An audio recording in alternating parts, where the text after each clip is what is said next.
Chapter 11, 28 Cluny Park Road, Singapore. Nigel Barker had photographed some of the most famous and beautiful women in the world, from Iman to Taylor Swift, but he never had a subject fly him halfway around the world in their personal Boeing 747 VIP before, and he had never gotten a lymphatic draining massage and a seaweed exfoliating body wrap in a private spa on a private jet. Naturally, when he arrived at Kitty Banks' gracious heritage bungalow on 28 Cluny Park Road with his team of four photo assistants, there was yet another never before witnessed drama unfolding. A Chinese man wearing a deconstructed black Moroccan jalaba was standing on the front driveway screaming, "Chuan, where the fuck did you put the Oscar de la Renta? If you didn't pack it, I'm going to fucking skin you alive. Chuan!" As he yelled, he bounced several inches off the ground looking like a deranged Jedi. 20 feet from the main house, a huge tent had been set up, and Nigel could see dozens of fashion assistants in white lab coats rushing from the house to the tent with various bits of clothing, while another set of assistants within the tent were going through the rolling racks filled with hundreds of ball gowns straight from the Paris catwalks. A guy in a white denim zip-up jumpsuit came running out of the tent. "We're still streaming it. It's just arrived from New York 30 minutes ago." "Okay, Nina. I need the dress now, you good-for-nothing Gundu." Nigel approached the ranting Jedi warily. "I'm assuming this is the location for the Tattle photo shoot." "Wow," the man gasped, putting his hands to his mouth. He suddenly stood ramrod straight. His face went from manic to zen in a nanosecond, and his speech took on a Swede English meets Eurotrash accent. "Nigel Barker, it's really you. Murder. You are even more dashing in person. How is this possible? I'm Patrick, the couture consultant. I'm styling the shoot today." "Pleasure to meet you," Nigel replied in a real English accent. Patrick kept staring Nigel up and down. "It's an honor to be working with you. I've worked with Pert and Marcus Innes and Vinnude, Bruce and Nan, Alex and Tico.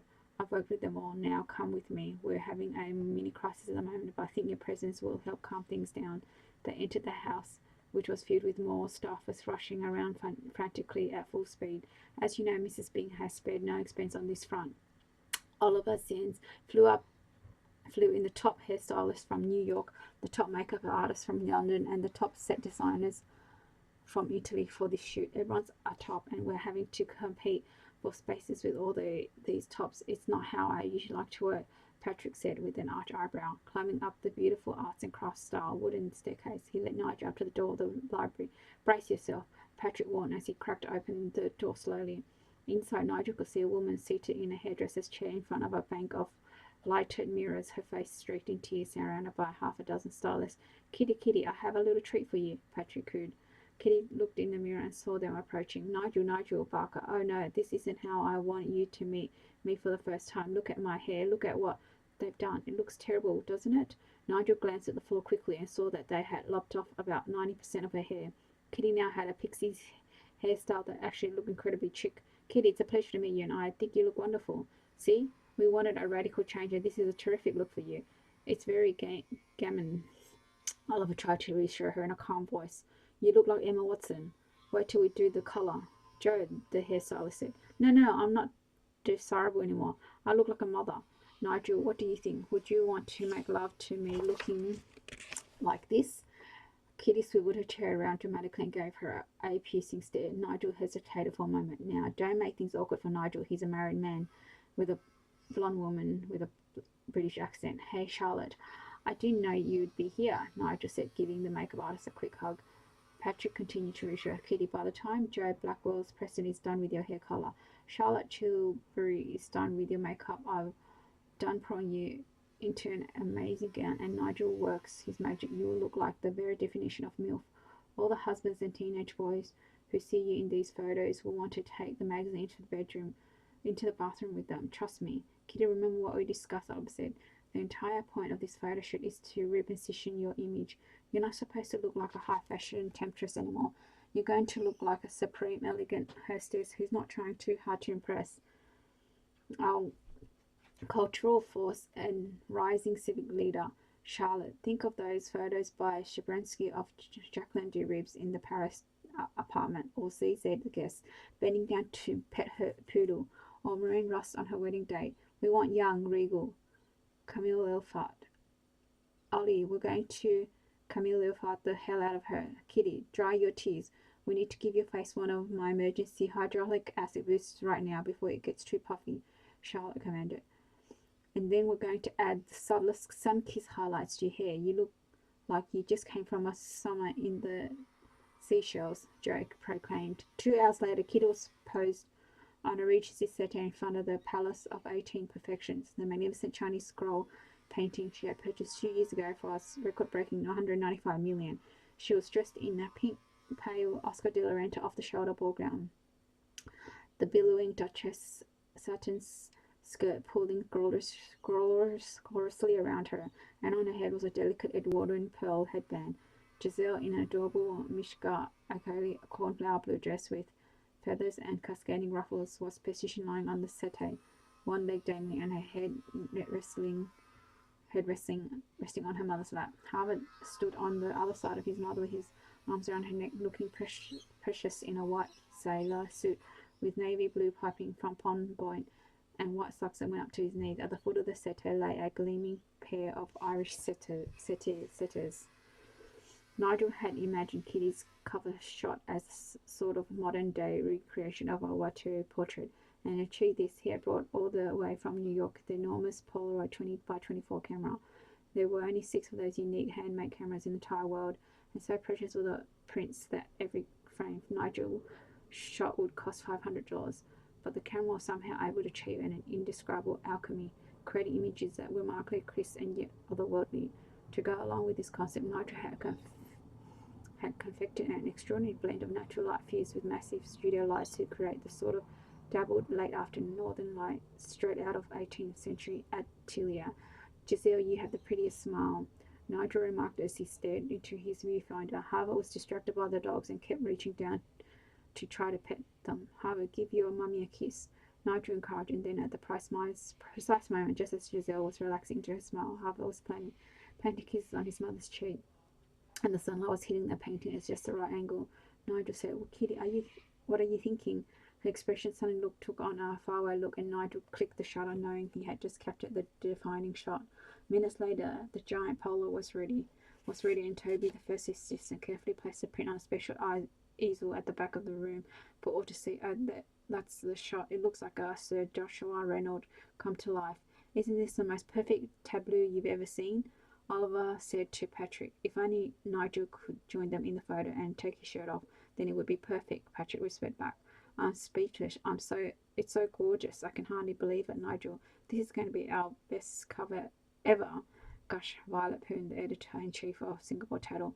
Oliver, I mean, I thought you were out of your mind when you said you wanted to cut all her hair off, but it was a stroke of genius. Kitty looks so sognoi, like Emma Stone.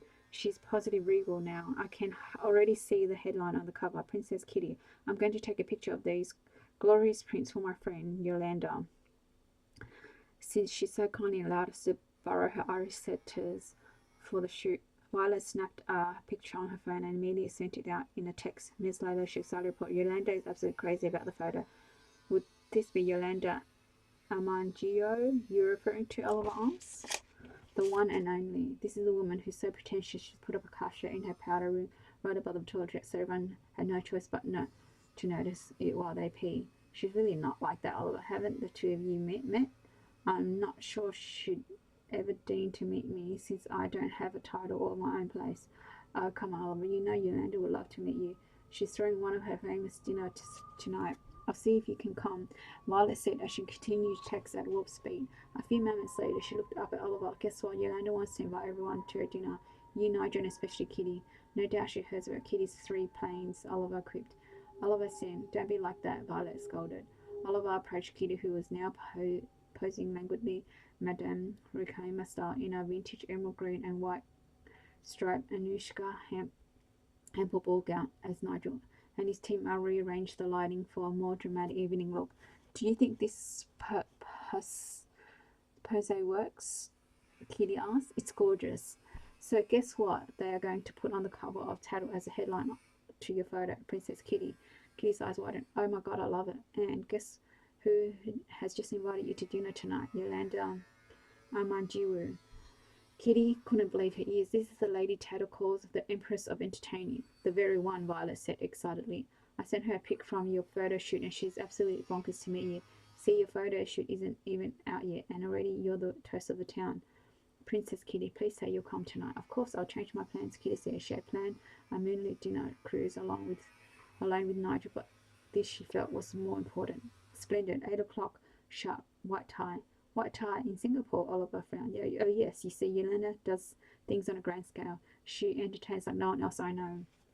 Several hours later, Oliver, Nigel, and Kitty found themselves in Yolanda's Amanjuru's drawing room, a vast space with black travertine floors that felt more like the lobby of a resort hotel than a home. Half the room was comprised of a reflecting pool that extended outdoors into an even larger pool, and from the middle of the pool rose an immense Jeff Koons gold balloon doll. Yolanda and her husband Joey stood at the far end of the room in front of a wide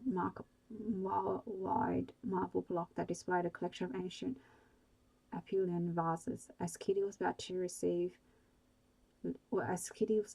the receiving line, she knew she had made the right choice by wearing a black off-the-shoulder vintage Givenchy gown with white satin gloves and her not overly flashy necklace of gratitude diamonds ending in teardrop canary diamonds of 40 carats. As she approached her host, flanked by her debonair escorts in their white tuxedos, a butler announced in a high nasal tone, "The Honourable Oliver Sen, Mr. Nigel Barker, and Mrs. Jack Byng." Yolanda was a tall, thin woman with a gravity-defying full-front hairdo, clad in a dramatic, strapless scarlet column gown that Kitty recognized to be Christian Dior couture. She had obviously chosen her plastic surgeon with meticulous care, since she possessed one of those faces that looked perfectly torn and sculptured, but not a single muscle moved when she spoke, which was a pity since she spoke in an exceedingly warm, rapid-fire Indonesian accent. Oliver Sen, we meet at last. I am such an admirer of your family, and of course your grandfather was such a great man, so revered. Nigel Barker, how lovely to meet you. My God, what a beautiful set of pictures you took today. Can I commission you to please do a portrait of my Irish setters? Actually, I did take some pictures of just the two of them. I'm having them painted as a gift for you. As a gift to you. Oh my goodness, Joey, did you hear that? Nigel Barker did a portrait of Liam and Niall, and we didn't even have to pay him $1 million. Yolanda prodded her husband frantically, who looked like he was in the midst of waking from a long coma. Was all the short, paunchy man said, his eyelids heavy. And you must be the divine Kitty Byng. I have heard so much about you, and my God, what a divine dress it must be. A classic Givenchy, and the party you threw during Shanghai Fashion Week. Ooh la la, I wish I had been there. Karl Lagerfeld told me your new villa is to die for, and your plane, the big one, has a spa in it. My God, what a genius idea. I must visit. I absolutely must. Thank you. Of course, you'll have to visit my spa. We call it the Mile High Spa. Ha, yeah, ha ha. Mile High Spa. You're too funny. Oh my goodness, Kitty. I know we are going to be dear, dear friends. As the Amanjurus continued to greet their arriving guests, Kitty broke into a big smile as she spotted Wandi Megahato Gajai arriving. Kitty, Wandi screamed from across the room as the two ladies ran to hug, as though they hadn't seen each other yesterday. What are you doing here? Kitty asked excitedly. Joey's my cousin. I always get invited to these dinners because Yolanda needs me to sit beside him to keep him awake. Look at you. I love the new hairstyle. You look like Emma Thompson. How did the shoot go today? It was fantastic. I couldn't be happier. Well, I'm so happy to see you here. We're going to have a good time, you know. Joan Rocker is the celebrity chef tonight. He has the top restaurant in the world right now. El Cella de Can Rocker. It's so hard to get a reservation. You have to murder someone to get on the list. I wonder who else Yolanda invited. Oh, look who's here. It's the First Lady of Singapore. Kitty looked over and saw Oliver greeting the First Lady as if they were both embarrassed to be seeing each other at the party. You're among the creme de la creme of Singapore now, Kitty. These parties are so exclusive there are no photographers ever allowed. Wandi said, just as a roving photographer dressed in a black tuxedo flashed his camera at them. That's Yolanda's personal documentarian. It's not for the public, Wandy quickly explained. Oh, look, here comes the footman. This means we are adjourning to the dining room. A set of grand double doors were open, and as Kitty walked through the arched doors, her eyes wide in wonder. She felt as if she had been transported back to a royal banquet in 18th century France. The room was a mirrored chamber, decorated with Baroque gold boissiers, gilt bronze mirrors stretching from floor to ceiling, and dozens of candlelight crystal chandeliers, and an immense dining table that seated 30 stretched along the middle of the room, heaving with Messier china, gilt silverware, and towering gold birdcage centerpieces filled with white doves. The room sparkled under the light of thousands of candles, and footmen were powdered with white wigs and dressed in black and gold. Ivory stood behind every Amiens tapestry-covered chair. Hashtag Madame fucking Pompadour, Oliver muttered under his breath. Yolanda had this dining room rescued from an old crumbling palace in Hungary and transported here piece by piece. It took 3 years to restore it to its former glory, Wandy proudly announced. Can we do this at my house? Find an old palace and transport the dining room over? Kitty whispered to Oliver. Oliver cast Kitty a disapproving look. Absolutely not. Alex Dury would be projectile vomiting in his grave if he saw this travesty. Kitty didn't have a clue what he meant, but she was only too thrilled to be shown to her seat by a handsome footman, where her palace card was a small antique gilt mirror with her name etched in glass. As she was about to sit down, the man beside her cried, Madame, not yet. We don't sit until the First Lady has been seated. Yolanda follows the official court protocol here, he said in a Scandinavian accent. Oh, sorry, I had no idea, Kitty said. She stood by her seat, watching everyone stand at her place. Finally, the butler, standing by those double doors, announced the Honourable First Lady of the Republic of Singapore. The First Lady entered and was shown to her seat. Kitty's 5-inch Giovanni Rossi heels were beginning to kill her, and she couldn't wait to sit down, but the First Lady perplexingly remained standing by her seat near the end of the table. Why the fuck was everyone still standing? The butler entered the room again and called out in a booming voice, the Earl and Countess of Palliser. Kitty's eyes widened in shock as a tall blond man entered the room, dressed casually in a button-down shirt, khaki chinos, and a rumpled navy blazer. By his side was Colette, dressed in a long white cotton eyelet dress with her hair pulled in a casual ponytail. She didn't appear to be wearing any makeup, and her only jewelry was a pair of pearl and coral drop earrings. After reacting to the shock of seeing her nemesis in Singapore, Kitty wanted to laugh out loud at how inappropriately Colette was dressed. This stepdaughter of hers was a complete disgrace. Did Colette even know where she was? And then, to Kitty's horror, the First Lady of Singapore performed a deep curtsy. Yolanda Amandra was all the other guests in the room quickly followed suit, the men bowing low and the women dropping curtsies at the Earl and Countess of Palliser led to the Palace of Honour. Chapter 12, Botanic Gardens, Singapore. It was still dark, with Colin and Nick entering the grounds of the Botanic Gardens. They followed to a T the instructions in the mysterious letter that Nick had received. Parking in the Glenelg Hospital parking lot and crossing Cluny Road to enter the gardens through a little-known side gate. Just as the letter had said, the gate had been left unlocked. As they walked down the 3-lined pathways, monkeys could be heard chattering and leaping through the bushes, no doubt alarmed by the sudden presence of humans in this secluded part of the garden. God, it's been years since I've been here, Nick commented. Why would you come here? You had your own private botanic gardens right next door, Colin said. Sometimes my dad and I would go on walks here, just for a change, and I only wanted to go to the lakes with the 2 islands in the middle. I call it my secret garden. Wait a minute, let's check the instructions again, Nick said, unfolding the map that had been placed inside the envelope. Colin held his iPhone up to provide some lighting, while Nick peered on the map intently. Okay, the animal topiaries are over on the right, so I think we're supposed to cut through the grove of trees right here. This isn't my path, Colin said. I know, but the arrow points down this way, lit only by the light of their phones. They ventured into the thick of the forest, Colin feeling a bit creeped out. It's pitch black in here. Why do I feel like I'm suddenly in the Blair Witch Project? Maybe we'll run into a Pontiac. Nick joked. Don't joke. A lot of people say that part of the Botanic Garden are haunted, you know. I mean, the Japanese torture and kill people all over the island. Good thing we're not Japanese, Nick said. Soon the trees gave way to a trail, and after following it for a few minutes, they came upon a small concrete hut under an enormous cashew tree. I think this is it. It's some sort of pump room, Nick says, trying to peer in through the darkened window. Suddenly a dark figure darted out from behind the trees. Pontiac, Colin yelled, dropping his iPhone in panic. Sorry, it's just me, a female voice said. Nick flashed his iPhone in the direction of the figure, and suddenly before them, illuminating the white blue light, appeared Astrid in a audacious large Vermentes hoodies with a super long sleeve and tight camouflage pants. Jesus, Astrid, I almost shit myself, Colin exclaimed. Sorry, I was scared for a moment when you first walked up, and then I realised it was you guys, Astrid said. Nick smiled in relief. I'm assuming you got the same note I did about seeing Armand. Yes, it's all rather mysterious. Oh, I was at my parents' watching Cassian swim in the pool. I must have dozed off in my deck chair for a moment, because when I got up there was a tray of iced tea and pandan cake by my side, and then it was under the cake. Cassian swears he didn't see who put it there. How curious. Are you okay? Nick asked.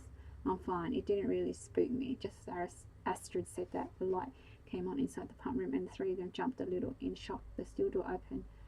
The steel door could be heard being unlocked from the inside as it opened with a loud rusty creak. A turbaned silhouette could be seen peeking out. Vikram, Nick said excitedly. Come quickly, Vikram instructed, ushering them all in. What is this place? Astrid asked. This is the pump room that controls the intake for the two pool ponds, Vikram said as he led them towards the back of the space, which was cramped with machinery behind a large round pipe going into the ground.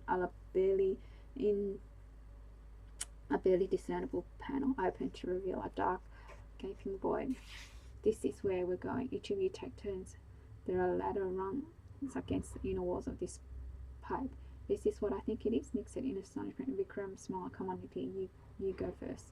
Nick hauled himself into the small crawl space and climbed down what seemed like a dozen or so rungs. After landing on solid ground, he helped Astrid find her footing as she descended the steps. When the four of them finally made it down, they found themselves in a small, steel-walled vestibule. An old sign nailed against one wall read in English, Chinese, and Malay. Danger, no outlet. Chamber will flood during valve release. Vikram pushed against one of the wall panels and opened to reveal a well-lit tunnel. Astrid, Nick, and Colin entered with the mouth agape, stunned by the existence of such a space. No fucking way, Colin exclaimed.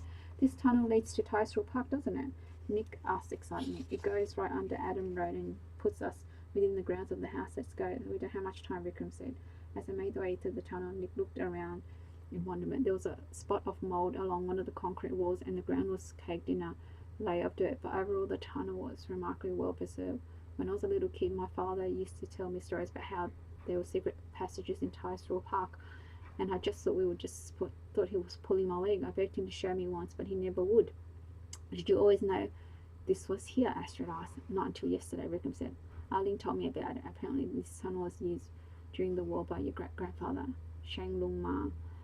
That's how he got in and out of the property and was never once caught by the Japanese. I've heard there are tunnels similar to this. There's supposedly one that leads from Uncle Kwan Q's house on Oxford Road to the Instana. Astrid commented. I just never imagined Tysdell Park would have one too. Incredible. I can't believe this whole elaborate plan just to see your grandmother, Colin remarked to Nick. Yes, apologies. All the cloak and dagger, Arling and I need to devise a way to get messages to both of you there and discriminating ourselves. Tysdell Park has been in a complete lockdown for the past few days, as you are well aware, Vikram said with a grin. I'm so grateful, Vikram. Nick smiled back at him. They arrived at the end of the tunnel and faced another set of rungs. Nick went first, and when he was out of the shaft, he looked down at Astrid as she climbed up. You'll never believe where we are. Astrid climbed out of the shaft and found herself standing in the middle of hanging orchard plants. They were in their grandmother's orchard conservatory, and the large round stone table carved with griffins at its base in the middle of the conservatory rolled to the side to reveal their entrance into the tunnel. I've spent countless hours sitting at this table having afternoon tea with Armand, Astrid exclaimed. Standing on lookout at the door of the conservatory was Arlene. Come, let's get in before it gets light and people start waking up. When they were all safely ensconced inside Arlene's room in the servants' quarter, she wasted no time explaining her plan. Colin, you should stay here in my room out of sight. I will take Astrid and Nicky up to Susie's bedroom. I know a special route that will let us enter from the balcony outside her dressing room. And Astrid, you should go in alone first and be with her when she wakes. She will usually wake up after you draw the curtains open. She'll be pleased to see you, and then you can tell her that Nicky's outside waiting to see her. This way she won't get as shocked if she wakes up and sees Nicky standing right there. Good thinking, Nick said. Matri and Petrovati know about the plan. They are stationed right outside her door in the sitting room. Usually the nurses would check on her every 15 minutes, but today they will block the nurses from entering. Professor Orns usually does his first check at 7:30. Now, Astrid, I'm counting on you to be outside Suyi's bedroom at 7:30 to intercept him. I've seen how he defers to you. Astrid, don't worry, I'll deal with Professor Orn. The other is Eddie. These days he likes to be the first to visit Suyi in the morning, but I got Archie to make his favourite crepes with Lal golden syrup this morning, so I will tell him he needs to eat them while they are hot. I'll try to keep him at breakfast as long as possible. Maybe you can slip him a sedative into his crepe batter, he suggests, or something to give him explosive diarrhea, Colin said. They all laughed for a moment, and then Arlene got up from her chair. Okay, everybody's ready. Nick and Astrid proceeded up the servants' staircase to the second floor, following quietly behind Arlene as she expertly guided them through the servants' hallways until they found themselves on the balcony outside Suyi's dressing room. Astrid opened the door as quietly as she could and tiptoed in. The cool mosaic tile space adjoining Suyi's bedroom smelled of jasmine and lavender water. She stood by the doorway, peeked into her grandma's bedroom, and saw Suyi's lady's maids silently prepping the room for the morning. Marjorie was spritzing a beautiful pot of orchids with water, while Patravi was tidying up the nurse's station. The minute they saw Astrid, they nodded at her and pulled the curtains open. Then the two ladies slipped out of the bedroom, closed the door behind them, and stood guard diligently outside. A nurse could be heard behind the door asking, "Is Miss Young awake yet? Are you getting her breakfast?" One of the lady maids replied, "She wants to sleep a little longer today. We will send for her breakfast after 8. Astrid headed first to the side table, opened a bottle of Adelboden water, and refilled one of the cups. Then she took it over to Suyi's bedside and sat down in the chair beside her. Suyi's eyelids fluttered open, her eyes hazily registered Astrid beside her. "Good morning, Amma," Astrid said cheerfully. "Here, drink some water." Suyi accepted the water gratefully, and after satiating her parched throat, she looked around the room and said, "What day is it today? Is it Thursday? Did you just return from India?" "Yes, Amma." Astrid feared not wanting to cause her grandmother any undue concern. "Let me see your ring," Suyi said. Astrid held out her hand to show her grandma her engagement ring. Suyi stuck carefully. "I knew it would look perfect on you." "I don't know how to thank you for this, Amma." "Did everything go according to plan? Did Charlie manage to surprise you?" "Yes, I was so stunned." "Where were the elephants? I told Charlie he needed to ride on an elephant. That's how my friend the Maharaja of Bikaner proposed to his queen." "Yes, there was an elephant." Astrid laughed, realizing just how involved her grandma had been in helping to plan the whole affair. "Are there any pictures?" "No, we don't want to take any." "Oh, wait a minute." Astrid took out her phone and did a quick Google search of the paparazzi shots that had been leaked of her private moment. She never imagined how useful they would be until this moment, as she showed a few of the snapshots to her eager grandmother. She thought how ironic it was that the rest of her family was so upset by what was one of the happiest moments in her life. Suyi sighed. "It looks beautiful. I wish I could have been there. Charlie looks so handsome in his outfit. Tell me, is he in Singapore now?" "Actually, he will be coming down to town tomorrow. He comes to visit his mother every month. He's a good boy, that one. I knew from the moment I met him that he will always take good care of you." Suyi stared at the grainy sharp Charlie, putting the ring on Astrid's finger. "You know, of all the jewelry I own, this ring is the most special to me." "I know, Amma. I never got the chance to ask your grandfather if he bought it." "What do you mean? Who would have bought this engagement ring if not him? Your grandfather did not have that much money when I first met him. He was just a recent medical graduate. How on earth would he have been able to afford this canary diamond?" "You're right, it must have cost a fortune at the time," Astrid said. "I always suspect that Uncle Sion Taisei was the one who bought it, since he helped to broker the marriage. The quantity of the stone isn't perfect, but when I wore it, it always reminded me of how life can surprise you. Sometimes a thing that at first appears flawed can end up being the most perfect thing in the world for you."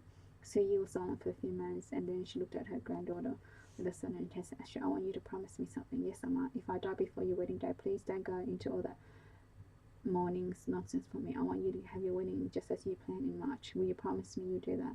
"Oh, Amma, nothing's going to happen. You're going to be sitting in the front row of my wedding," Astrid stammered.